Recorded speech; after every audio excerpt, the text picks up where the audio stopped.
అపోస్తలుల కార్యములు 17వ అధ్యాయము.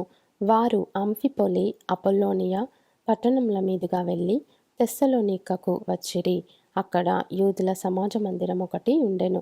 గనుక పౌలు తన వాడుక చొప్పున సమాజపు వారి యొద్దకు వెళ్ళి, క్రీస్తు శ్రమపడి మృతులలో నుండి లేచుట ఆవశ్యకమనియు, నేను మీకు ప్రచురము చేయు యేసే క్రీస్తయున్నాడనియు లేఖనములలో నుండి దృష్టాంతములనెత్తి విప్పి చెప్పుచు వారితో 3 విశ్రాంతి దినములు తర్కించుచుండెను.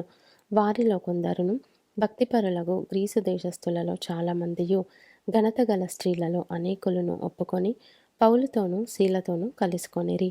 అయితే యూదులు మత్సరపడి పనిపాటులు లేక తిరుగు కొందరు దుష్టులను వెంటబెట్టుకొని గుంపు కూర్చి పట్టణమెల్లా అల్లరి చేయుచు యాసోను ఇంటి మీద పడి వారిని జనుల సభ ఎదుటికి తీసుకొని వచ్చుటకు యత్నము చేసిరి. అయితే వారు కనబడనందున యాసోనును కొందరు సహోదరులను ఆ పట్టణపు అధికారుల యొద్దకు ఈడ్చుకొని పోయి, భూలోకమును తలక్రిందు చేసిన వీరు ఇక్కడికి కూడా వచ్చి ఉన్నారు.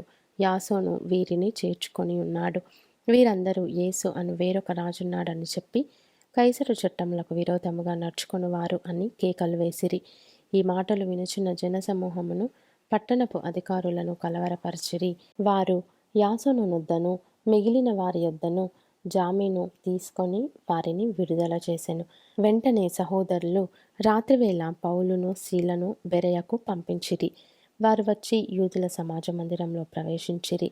వీరు తెస్సలోనికలో ఉన్న వారికంటే ఘనులయుండిరి గనుక ఆసక్తితో వాక్యమును అంగీకరించి పౌలును శీలయును చెప్పిన సంగతులు ఆలగున్నవో లేవో అని ప్రతిదినమును లేఖనములు పరిశోధించుచూ వచ్చిరి.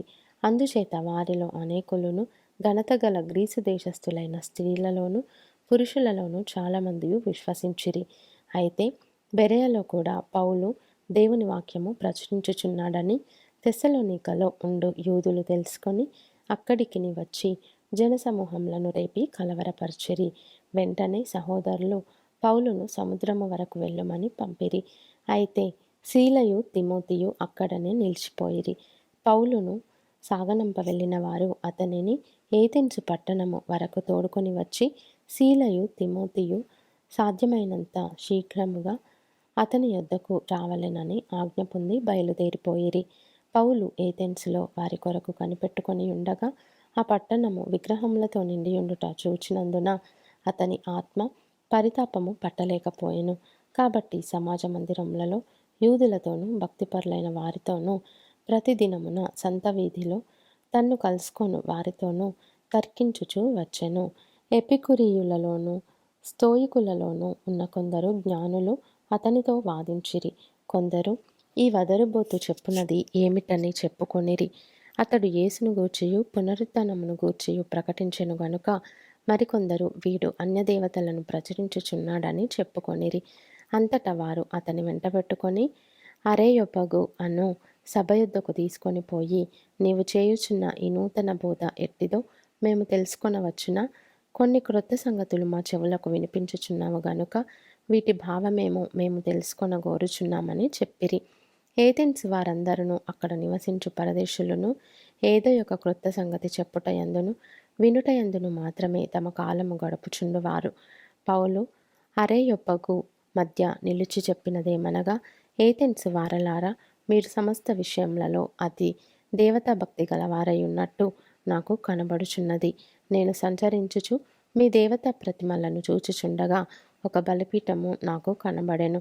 దాని మీద తెలియబడని దేవునికి అని వ్రాయబడి ఉన్నది. కాబట్టి మీరు తెలియక దేవుని యందు భక్తి కలిగి ఉన్నారో దానినే నేను మీకు ప్రచురపరచుచున్నాను. జగత్తును అందలి సమస్తమును నిర్మించిన దేవుడు తానే ఆకాశమునకును భూమికిని ప్రభువై ఉన్నందున హస్తకృతములైన ఆలయములలో నివసింపడు. ఆయన అందరికిని జీవమును ఊపిరిని సమస్తమును దయచేయువాడు గనుక తనకు ఏదైనాను కొదువై ఉన్నట్టు మనుషుల చేతులతో సేవింపబడువాడు కాడు. మరియు యావత్ భూమి మీద కాపురముండుటకు ఆయన యొకని నుండి ప్రతి జాతి మనుష్యులను సృష్టించి వారు ఒకవేళ దేవునిని తడవులాడి కనుగొందురేమో అని తన్ను వెదకు నిమిత్తము నిర్ణయకాలమును వారి నివాస స్థలము యొక్క పొలిమేరలను ఏర్పరచెను. ఆయన మనలో ఎవనికిని దూరముగా ఉండువాడు కాడు. మనం ఆయన యందు బ్రతుకుచున్నాము, చలించుచున్నాము, ఉనికి కలిగి ఉన్నాము. అటువలే మనం ఆయన సంతానమని మీ కవీశ్వరులలో కొందరును చెప్పుచున్నారు. కాబట్టి మనము దేవుని సంతానమై ఉండి మనుషుల చమత్కార కల్పనల వలన మల్చబడిన బంగారమునైనను వెండినైనను రాతినైనను దేవత్వము పోలియున్నదని తలంపకూడదు.